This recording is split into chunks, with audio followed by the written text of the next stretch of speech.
안녕하십니까. 단양장수한의원 배용주입니다.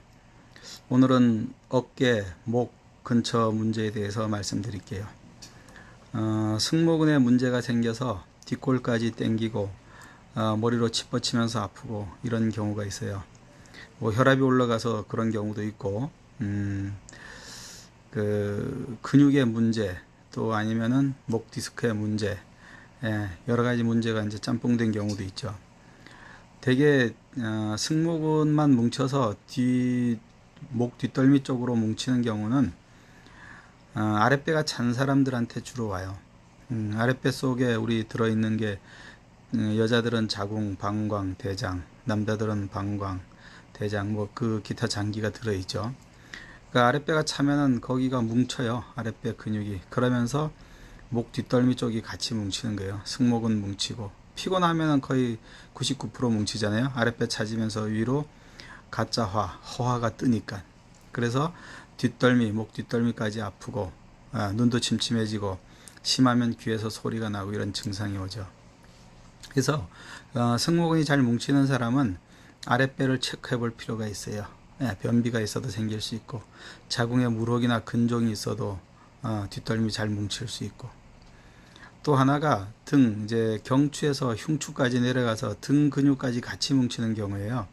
그 능형근 쪽, 견갑골 안쪽까지. 그런 경우는 가장 대표적으로 엄청 피곤하다는 뜻이죠. 그리고 우리 한의학적으로는 신양허, 신장 기운에 양기가 떨어졌을 경우에 그런 증상이 잘 와요. 그리고 찬데 자면은 당연히 그렇죠. 근육 뭉치는 거는. 그 다음에 어깨가 아픈 경우 있어요. 어깨가 아픈 경우는 그 인대 손상이 온 경우가 있고, 어깨 관절에 문제가 생기는 거는 인대 손상이 온 경우도 있고, 또 목 디스크의 이상 때문에 어깨가 아픈 경우 있어요. 그때는 이제 손까지 저림증이 되게 나타나죠. 그 어깨만에 회전근개 문제가 왔을 때 어깨 아픈 경우는 팔을 이제 움직이는 게 회전에 제한이 오고 드는 거, 그 회전근개 중에 특히 극상근 손상 문제가 잘 생기니까 팔을 들어 올리는데 문제가 생기죠. 그래서 그거는 인대 손상이 온 거예요. 그러면 그 인대 손상에 대한 치료를 해야 되죠. 그러니까 근육병은 좀 빨리 치료되고 인대 손상병은 빨리 치료가 안 되죠.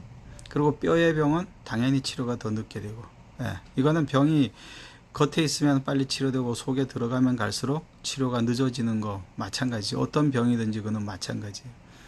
그 다음에 이제 목 디스크에 문제가 생긴 경우, 그랬을 경우에는 손저림까지 나타나는 거죠.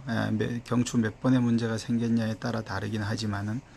그리고 등이 아프면 가슴까지 아파요. 그래서 이렇게 심장병 비슷한 증상이 나타나기도 해요. 그리고 또 하나가 역류성 식도염이 있을 때도 등이 아프죠. 목덜미 쪽이 아프면서. 그 다음에 감기 초기에 편도선 붓고 했을 때도 목 뒷덜미가 아파요. 그래서 이런 거를 잘 구분해서 치료해야 돼요. 병을 치료할 때 가장 중요한 거는 원인을 제거해야 돼요. 차가 막히는 게, 교통사고가 나서 차가 막히면 그 교통사고 난 걸 처치하면 돼요. 거기다 도로 넓힐 생각하면 안 되잖아요. 그런 식으로 우리 몸에서 병이 생겼을 때 그 병의 원인을 치료하는 게 가장 중요해요. 그래야지 그 여타 다른 문제가 생기지가 않아요. 원인을 제거하지 않고 다른 거를 대증 치료를 아무리 해도 임시는 좋아지는 것 같지만 결국은 다시 또 문제가 생겨요. 그래서 목 주위에 문제가 생긴 거는 승모근 문제인지 인대 문제인지 경추의 문제인지, 이거를 정확하게 파악을 해서, 뭐 관절의 문제인지 파악해서 그거를 치료하는 게 제일 좋은 방법입니다. 이게 궁금한 거는 가까운 이제 병원이나 한의원에 가서 진료를 받아야 돼요. 그래서 이거 병원 치료를 해야 될 건지 한의원 치료를 해야 될 건지, 이렇게 교통 정리만 잘 돼도 훨씬 더 불편한 게 덜하죠. 그래서 치료는 빨리 치료하는 게 최고입니다. 원래는 불치이병 침이병이죠. 병이 오기 전에 병을 치료하는 게 최고인데 그런 경우는 되게 드물어요. 그런 사람은. 그러니까 어쨌든 병이 초기에 왔을 때 치료하는 게 제일 중요합니다.